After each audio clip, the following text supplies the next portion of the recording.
मैं कहीं बिजी था। अभी थोड़ा सा काम मेरा एक हल्का सा वो सॉल्व, काम तो क्या था, कुछ काम थे ऐसे ही, थोड़ा बिजी था मैं। इसी वजह से वीडियो थोड़ा सा मुझे लेट हो गया आज बनाने में। फिलहाल उफ, लगभग 7 बजे के आसपास का टाइम हो रहा है। अच्छा, जिस रीजन से मैंने अपना पोर्टफोलियो खाली किया था भाई, सही बता रहा हूँ मैं, चीज़ें चल रही हैं बट मैं उसमें ट्रैप्ड हूँ। मैंने सारी पेमेंट कर चुका हूँ, चीज़ मुझे अभी तक मिली नहीं है। उसके ऊपर भी केस हो गया है, वो तो लॉयर वॉयर अपने ऊपर लगे हैं। अपार्ट फ्रॉम डैट उसमें भी 2-3 केस हैं। एक केस हुआ है आपका, कहाँ हुआ है वो बताऊँगा तो समझ जाओगे तुम लोग। 2 केस हुए हैं अलग अलग जगह। तो वो सब अपनी जगह है। पैसा तो मैंने सब दे ही चुका हूँ वहाँ पर, तो मेरा उसमें भी फंस चुका हूँ मैं। लेकिन ठीक है, लाइक इतना सब होने के बाद भी लाइक आई एम कि यार ठीक है, वो हो जाएगा अभी भी, एंड हो भी जाएगा। और मेरा जो प्रॉफिट है या जो मेरे गेन्स हैं उस काम में वो भी निकल आएंगे। खैर एनीवेज, वो सब तो चल ही रहा है अपनी जगह। मैंने अभी तक बताया नहीं है आप लोगों को, अगर किसी को याद नहीं है तो भूल गया हो तो मैं फिर से याद दिला दूँ कि मैं पोर्टफोलियो खाली कर चुका हूँ अपना, आज से 4 महीना पहले। ऑल दो, हाँ मैं फंसूंगा उसमें, ये बात तो मैंने नहीं सोची थी, ये तो मैंने ऑब्वियसली नहीं सोची थी। ऐसा हो गया। खैर, इसलिए मैं बता नहीं रहा हूँ, एक बार कंप्लीट चीज़ें हो जाएं फिर मैं आप लोग को अच्छे से बताऊंगा। मतलब चीज़ खत्म नहीं, बट चीज़ मुझे मिल जाए फिर मैं आप लोग को दिखाऊंगा कि देखो मैंने ऐसे किया, ऐसे किया, ऐसे किया, आप भी ऐसे करो, ऐसे करो, ऐसे करो। तो मैं बताऊंगा। अभी से बता दूंगा तो फिर, क्योंकि मुझे भी कंप्लीट इन्फॉर्मेशन अभी नहीं है, काफ़ी चीज़ें मुझे अब धीमे धीमे पता चल रही हैं। कुछ खर्चे जो मैंने सोचे थे कि ऐसे होंगे वो नहीं हो रहे हैं, कुछ खर्चे उससे ज़्यादा हो रहे हैं, और कुछ खर्चे जो मैंने सोचे थे होंगे वो हो ही नहीं रहे हैं। दोनों बातें हैं, कुछ बातें मुझे नहीं पता चल रही हैं। कुछ कहेंगे कि करने से पहले तुम्हें देखना चाहिए था। देखो, करने से पहले मैं तो देखने को तैयार था, कोई दिखाने को कहाँ तैयार होता है आज की डेट पे। आधी दिक्कत तो ये भी है हिंदुस्तान में ना, कि कोई किसी से हेल्प मांगो तो हेल्प करने को तैयार नहीं होता। मैं भी नहीं करता इस चक्कर में दूसरे लोगों की हेल्प बहुत ज़्यादा। मैं भी बुरा आदमी बन जाऊंगा धीमे धीमे। एनीवेज, मीशो की कल अलॉटमेंट आउट हो चुकी है। होल्ड करना है नहीं करना है, सबसे ज़्यादा जो कंसर्निंग बात है वो यही है। और इसके अलावा वेकफिट का भी आईपीओ मार्केट में आज डे 2 हो गया, और कोरोना रेमेडीज का भी डे 2 हो गया। आईसीआईसीआई के ऊपर कुछ लोगों की क्वेरी आ रही थी, बहुत से लोगों की तो क्वेरी नहीं आई। तो उनको भी बता देता हूँ कि आप लोग को कैसे कैसे अप्लाई करना है। और नेफ्रो केयर की तो जेएमपी चल नहीं रही है, टू बी रियली ऑनेस्ट। पर्क मेडी की थोड़ी बहुत चल रही है, बट कि आईपीओ बहुत छोटा है। हाँ, आईपीओ छोटा है लेकिन ठीक है, रिटेल कोटा 35% का है, तो अलॉटमेंट काफ़ी ज़्यादा लोगों को मिल जाएगी। अब बात करते हैं मीशो, एक्विस और पहले विद्या वायर्स के बारे में, कि होल्ड करना है कि नहीं करना है। स्ट्रेट मैं तीनों को कंबाइन एक साथ डिस्कस करूंगा। तो तीनों में जो भी अलॉटमेंट आप लोग को मिली हो, पहली बात तो वेरी वेरी कॉन्ग्रेचुलेशन, मैंने तो अप्लाई नहीं किया था, मुझे अलॉटमेंट नहीं मिली, मेरे अकाउंट पर मैंने अप्लाई नहीं किया था। मीशो की जेएमपी लगभग 30% के आसपास की चल रही है। मैंने कल की वीडियो में भी कहा था कि मार्केट डाउन जा रही है, मार्केट डाउन जाएगी तो ऑब्वियसली बात है जेएमपी वगैरह में फॉल देखने को मिलेगा। और वही हुआ, मीशो की जेएमपी जो तकरीबन 45% के आसपास की चल रही थी, वो ड्रॉप होते होते 30% की आ चुकी है। अभी भी आप लोग का जो प्रॉफिट है, अगर मैं बात करूं तो लगभग 15,000 रुपये पे 30% का जो प्रॉफिट आप लोग का निकल के आता है, वो तकरीबन तकरीबन आप लोग मान के चलो 4,500 रुपये के आसपास का हो जाएगा पर लॉट। फिर आप लोग को, अब चाहे आप लोगों ने रिटेल में अप्लाई किया होगा तो 1 लॉट मिली होगी, एचएनआई में अप्लाई किया होगा तो आप लोग को यहाँ पर 14 लॉट की अलॉटमेंट मिली होगी, तकरीबन प्रॉफिट आप लोग का इतना हो जाएगा। अब मैं यहाँ पर दो चीज़ें बहुत क्लियर कट बोलता हूँ। अच्छा हाँ, इससे पहले आप लोग की एक्विस भी सुन लो। एक्विस की भी जो जीएमपी है वो तकरीबन 35% की चल रही थी, जो कि ड्रॉप होते होते 25% की आ चुकी है। तो मोटा मोटा यहाँ पे भी आप लोग का जो प्रॉफिट है वो 25% के हिसाब से लगभग 3,500 रुपये के आसपास का होगा। तो एक्विस में आप लोग का प्रॉफिट है वो 3,500 रुपये के आसपास का है, और मीशो में जो प्रॉफिट है वो 4,500 रुपये के आसपास का है। दोनों में कुछ बहुत ज़्यादा फर्क नहीं है, 1,000 रुपये का फर्क है। अब यहाँ पे करना क्या है, पहले मैं बात करता हूँ आप लोगों से एक्विस के बारे में। देखिए, एक्विस एक स्मॉल कैप की कंपनी है, कोई बहुत बड़ी कंपनी नहीं है। तो ऐसे में क्या होता है, अपसाइड के जो पोटेंशियल्स होते हैं वो यहाँ पर बहुत से ओपन हो जाते हैं। वैसे तो विद्या वायरस भी बहुत छोटी कंपनी है, बट विद्या वायरस में आई डोंट थिंक किसी ने यहाँ पर ज़्यादा अप्लाई किया है, जिसके चक्कर में मैं विद्या वायरस को उतना ज़्यादा डिस्कस यहाँ पर नहीं कर रहा हूँ। मार्केट कैप इन लोगों का लगभग 8,300 करोड़ के आसपास का है, और कल के दिन पे लिस्टिंग के बाद जो नया मार्केट कैप होगा, मैं अगर उसको 20% से भी यहाँ पर इंक्रीज कर देता हूँ तो वो लगभग 10,000 करोड़ के आसपास का हो जाएगा, which is not too big. It is still a small cap की कंपनी ही ये मार्केट में कल कहलाएगी लिफ्टिंग के बाद भी। अब देखो, कंपनी प्रॉफिटेबल है, मतलब प्रॉफिटेबल क्या है, ये लॉस मेकिंग है। विद्या वायर्स आप लोग की प्रॉफिटेबल थी। कंपनी लॉस मेकिंग है, तकरीबन 100 CR के आसपास का लॉस इन लोगों का चल रहा है। रेवेन्यू में भी कोई बहुत ज़्यादा इंक्रीमेंट हो नहीं रहा है। अगर आप लोग 2023 का रेवेन्यू देखेंगे तो वो भी लगभग 800 करोड़ के आसपास का था। सन 2024 में भी तकरीबन वो 900 करोड़ के आसपास का था। सन 2025 में भी वो तकरीबन 900 करोड़ के आसपास का ही है। और प्रॉफिट बिफोर टैक्स में कंपनी प्रॉफिटेबल है, उसमें तो कोई डाउट वाली बात नहीं है। आफ्टर टैक्स में कंपनी प्रॉफिटेबल यहाँ पर नहीं हो पा रही है। आ, देखिए, मेरी मानिए तो पैसा अगर आप लोग निकालना चाहो तो निकाल लो, वो एक स्लाइटली बेटर चॉइस रहने वाली है। रीज़न क्या है जो मैं क्लियर कट यहाँ पर ये वाली बात बोल रहा हूँ, मार्केट इस समय इतनी ज़्यादा डाउन है कि आप लोग को कई सारी बड़ी बड़ी कंपनियाँ सस्ते में मिल रही हैं। जैसे कल ही परसों 2 दिन से मार्केट बहुत गिर रही थी, आज भी मार्केट डाउन ही थी, उसके बाद थोड़ी सी ये रिकवरी हो गई थी मार्केट में। मैं इसीलिए कह रहा हूँ कि अगर आप लोग चाहो तो अपना पैसा यहाँ से निकालो, और स्मॉल कैप और मिड कैप बहुत सारे शेयर्स जो लिस्टेड हैं मार्केट में ऑलरेडी, आप उनमें पैसा लगा सकते हो, जहाँ पे श्योर शॉट आप लोग को थोड़ी एनालिसिस भी आप लोगों को करने के लिए वहाँ पे मिल जाएगी। अब आईपीओ में क्या होता है, देखो नई नई कंपनीज होती हैं तो उतनी एनालिसिस नहीं होती है, खाली स्पेकुलेशंस पे या आप लोगों का साइकोलॉजी पे शेयर्स वगैरह मूव करते हैं। उतना ज़्यादा कोई चार्ट में पैटर्न नहीं होता है, डेटा नहीं होता है, होल्डिंग पैटर्न किसके पास क्या है वो नहीं होता है। 90 दिन का लॉक इन होता है, तो लॉक इन खत्म होने के बाद बहुत सारे जो QIBs होते हैं वो एग्जिट करते हैं। तो ये सब बातें यहाँ पर रहती हैं। 20-25% का प्रॉफिट हो रहा है, डिसेंट प्रॉफिट हो रहा है, निकालने को ही मैं राय देने वाला हूँ। तो ये कंपनी अगर प्रॉफिट में एक बार के लिए होती, चलो मैं कहता भी कि होल्ड कर लो, या रेवेन्यू कस के इंक्रीज कर रहा होता हर साल पर साल, तो मैं कहता होल्ड कर लो। तो दोनों बातें मुझे यहाँ पर समझ में नहीं आ रही, जिसके चक्कर में मैं यहाँ पर एग्जिट करने को कहूँगा। हाँ, बाकी 900 करोड़ का रेवेन्यू हो रहा है, तो रेवेन्यू का आप 2x 5x चलो लगा लो, मार्केट कैप 10x लगा लो, तो भी मार्केट कैप इसका लगभग 10,000 करोड़ के आसपास का हो जाता है, जबकि रेवेन्यू का 10x लगता नहीं है बहुत जल्दी। प्रॉफिट का तो ज़रा लग जाता है 50x 20 30 40 50 60x के आसपास लग जाता है। रेवेन्यू का 10 के नीचे ही रहता है, 10 के ज़्यादा ऊपर जाता नहीं है, तो वो भी एकदम मैक्सिमम यहाँ पर लगा हुआ है। तो कि 900 का 10%, 900 का 10 गुना 9,000 करोड़ के आसपास का होता है। तो आई थिंक लाइक एग्जिट लेने में ही यहाँ पर भलाई होगी। ये तो हो गई यहाँ पर रीजंस। अब बात करते हैं हम लोग यहाँ पर सीधा मीशो के बारे में। मीशो में मैं 2 चीज़ें बोलूँगा, बहुत क्लियर कट बोलूँगा, समझ में आ जाएगा आप लोगों को।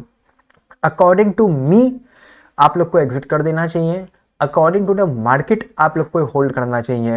ये 2 बातें मैं इसलिए कह रहा हूँ क्योंकि आजकल मेरी और मेरी मार्केट की बहुत ज़्यादा पट नहीं रही है। यहाँ पर लेंसकार्ट का IPO आया, मेरे साथ हिसाब से तो अप्लाई भी नहीं करना चाहिए था। मैं उसमें इतना अगेंस्ट था, इतना अगेंस्ट हूँ, और मैं वो गलत हूँ।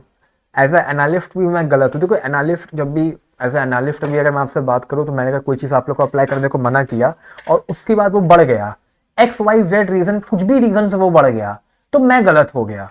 मैं ये ब्लेम नहीं कर सकता कि इंडियन स्टॉक मार्केट पागल हो रही है, उटपटांग चीज़ों को ज़्यादा वैल्यूएशन मिल रही है, ये फैक्ट है, लेकिन मैं इसको ब्लेम नहीं कर सकता। अगर इंडियन स्टॉक मार्केट ऐसी है तो मुझे वो माइंड में रखते हुए आप लोग को बताना चाहिए था ना। इसीलिए मैं कह रहा हूँ इंडियन स्टॉक मार्केट ऐसी है तो उस मार्केट के हिसाब से आप लोग को इसको सेल नहीं करना चाहिए, मेरे हिसाब से सेल कर देना चाहिए। अब फिर मेरा हिसाब क्यों? देखो सबका अपना अपना हिसाब होता है, and I think like being as a creator, as an analyst, as an adviser to you all, it is my responsibility कि मैं कम से कम आप लोग को अपना ओपिनियन तो दूं। तो मेरा ओपिनियन यहाँ पे सेल करने का मतलब होल्ड ना करने का है, बट मार्केट का ओपिनियन रहता है कि भाई आजकल हम लोग होल्ड करें, और उसके बाद भी नए नए हाईज यहाँ पर लगते जाते हैं। रीज़न क्या है यहाँ पर? पहली बात तो होल्ड ना करने का वो कई सारे रीजंस हैं, जैसा कि 50,000 करोड़ का मार्केट कैप है। अब पहले तो चलो GMP यहाँ पर 40-50% के आसपास चल रही थी, तो उस हिसाब से जो नया मार्केट कैप है वो लगभग 70,000 करोड़ के आसपास का हो जाता। अभी भी अगर आप लोग देखो तो तकरीबन 30% की तो चल ही रही है, तो जो नया मार्केट कैप है वो लगभग यहाँ पर 65,000 करोड़ के आसपास का हो जाएगा। सिमिलर टू लेंसकार्ट, मैं लेंसकार्ट से कंपेयर नहीं कर रहा हूँ, बस मार्केट कैप आप लोग को आइडिया दे रहा हूँ। अब रीज़न क्या है? देखो कंपनी का रेवेन्यू नो डाउट यहाँ पर इंक्रीज कर रहा है, मतलब 5,700, फिर 76 हो गया, फिर तकरीबन यहाँ पर 9,300 हो गया। अब 9,300 अगर रेवेन्यू आप लोग मानते हो और वैल्यूएशन में अगर इसका 10x आप लोग करते हो, तो मार्केट कैप तकरीबन 93,000 करोड़ के आसपास का हो जाएगा। तो उसके हिसाब से तो अगर कल आप लोग होल्ड करते हो कंपनी 60-65 हज़ार करोड़ से, तो और लगभग आप लोग मान के चलो कि 40% के आसपास का गेन हो सकता है। और जिन लोगों को आईपीओ मिला है उन लोगों का तो तकरीबन टोटल यहाँ पर जो गेन है वो 70-80% के आसपास चला जाएगा। तो उसमें तो मैं कोई दो राय वाली बात नहीं कर रहा हूँ, लेकिन कंपनी यहाँ पर प्रॉफिटेबल नहीं है। कंपनी का जो यहाँ पर प्रॉफिट है वो मतलब प्रॉफिट तो है नहीं, लॉस है। कंपनी कंटिन्यूस यहाँ पर लॉस में है, तो ये एक कंसर्निंग फैक्टर है। और इतनी हेफ्टी कंपनी यहाँ पर लॉस कर रही है, 500, 3000, 1600, 300, फिर 1300 हो गया। तो इस चक्कर में मुझे सेंस नहीं लगता है कभी कभी ये सब चीज़ें होल्ड करने का। मार्केट में बहुत सारी चीज़ें हैं जो अच्छी वैल्यूएशन पे हैं। छोटी मिड कैप की कंपनियां हैं, ये तो चलो मिड कैप ये भी है, फिर ये हो सकता है आने वाले टाइम में लार्ज कैप बन जाए।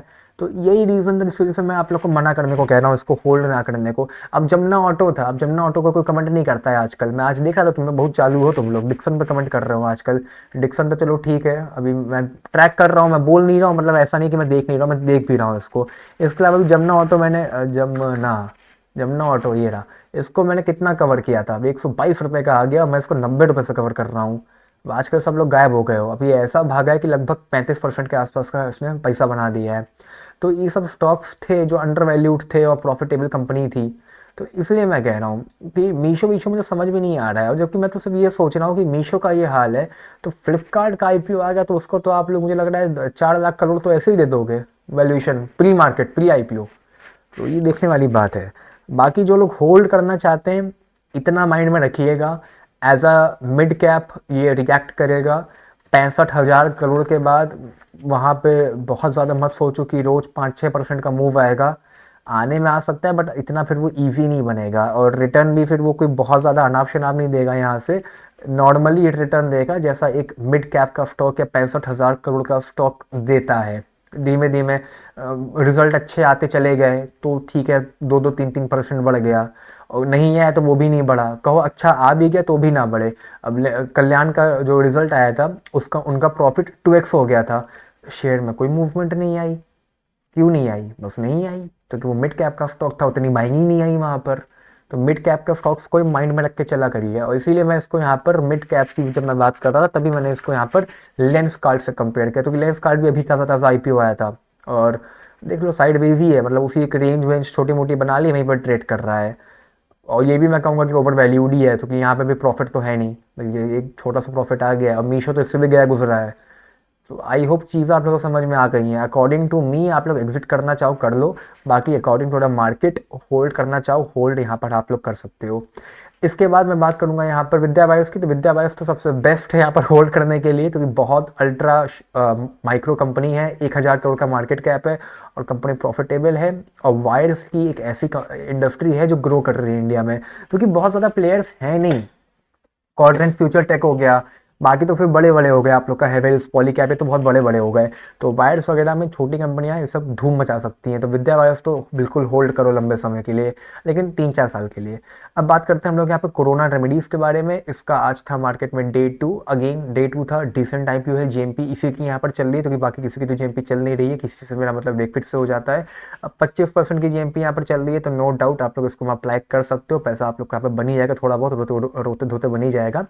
25% का मतलब फिर से वही होगा कि 3500 रुपये के आसपास का प्रॉफिट हो जाएगा।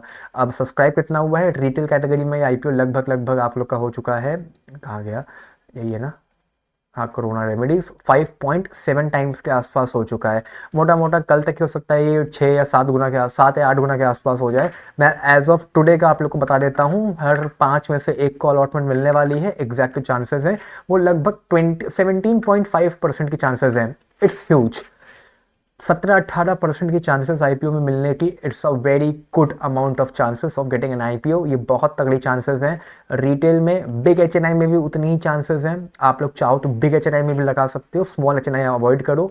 बाकी हाँ, ये बता दूं कि मैं रिटेल कैटेगरी में जो आईपीओ है तकरीबन 1.5 लाख लोगों को मिलेगा। आई थिंक मैंने कल बताया भी था वीडियो में, फिर से रिपीट कर देता हूँ, तकरीबन हाँ 1,52,826 लोगों को आईपीओ मिलने वाला है। कंपनी का मार्केट कैप भी छोटा ही है, 6,500 करोड़ के आसपास का, तो इसमें अप्लाई करो, होल्ड करना ना करना वो बात की बातें हैं। वेक फिट को अवॉइड करो, रीज़न बहुत सिंपल है, बहुत क्लियर कट में रीज़न दे रहा हूँ, रीज़न है वहाँ पर उसकी जीएमपी। अब विदाउट जीएमपी तो I don't think wake fit में कोई अप्लाई करेगा, 1% की जीएमपी में क्यों ही रिस्क लेना, फालतू में आप लोग पैसा अटकाओ अपना। और उसके अलावा अगर सब्सक्रिप्शन स्टेटस भी यहाँ पर देखोगे तो कोई बहुत अच्छा है नहीं, स्मॉल एच एन आई गायब है, बिग एच एन आई गायब है, रिटेलर पागल है, तो इसलिए इसको अवॉइड करो। ठीक है, big H N I small H N I गायब है, रिटेलर तो पागल है, तो इसको अवॉइड करो आप लोग। बहुत सिंपल सी बात कर रहा हूँ। इसके बाद यहाँ पर हम लोग आ जाते हैं आईसीआईसीआई के ऊपर। देखो आईसीआईसीआई का आईपीओ आ रहा है, ठीक है, लेकिन उसको हवा मत बनाओ। विदाउट जेएमपी कोई सेंस नहीं बनता है इस आईपीओ में अप्लाई करने का। कल मेरे पास एक कमेंट भी आया था, कमेंट बिना सर पैर का कमेंट आया था कि मैंने अभी तक खूब सारे एप्लीकेशन लगा चुका हूँ, अब मुझे बताओ ये प्रॉफिट में लिस्ट होगा कि नहीं होगा। मैं कैसे बता दूं कि प्रॉफिट में लिस्ट होगा कि नहीं होगा। इतना बड़ा मार्केट कैप है, जेएमपी चल नहीं रही है, प्रॉफिट है कंपनी का, नो डाउट प्रॉफिटेबल कंपनी है, लगभग 3,500 करोड़ का प्रॉफिट डिक्लेयर कर रही है कंपनी यहाँ पर। But it's a huge market cap. इतना मार्केट कैप 3,500 करोड़ एक ओवर वैल्यूड तो नहीं कहूंगा, बट जो एक वैल्यूएशन की जो रेंज होती है वो अपर रेंज में ही अपना आईपीओ लेके आए हैं। मतलब ये तकरीबन 70-80 हज़ार करोड़ के आसपास अगर मार्केट कैप होता तो भी मैं कहता चलो ठीक है, 70-80 का आपने लिया, 1 लाख तक का लिस्ट हो जाएगा। अभी आप ले ही 1.5 1.7 का रहे हो, तो ये 1.25 के आसपास लिस्टिंग हो तब तो समझ में आता है। कोई सेंस नहीं बनता ना छोटे मोटे कामों, छोटे मोटे पैसों के लिए फिर इतना दिमाग मत मारा करो यहाँ पर। इसलिए सबको फिर जाने दिया करो। और खासकर जो लोग यहाँ पर वो शेयर होल्डर कोटा में एलिजिबल नहीं है, आप तो पैनिकिंग बिल्कुल मत हो, क्योंकि जीएमपी चल नहीं रही है। जीएमपी चल रही थी तब पैनिक होते तो बात अलग गई थी। बाकी पार्क मेडी वर्ल्ड का आईपीओ है, कल से ओपन होगा, उसकी बात हम लोग परसों करेंगे। आज की सारी वीडियो में इतना ही। Bye bye, take care, love you all. मिलता हूँ कल एक नई वीडियो के साथ। डाउट हो नीचे कमेंट कर देना।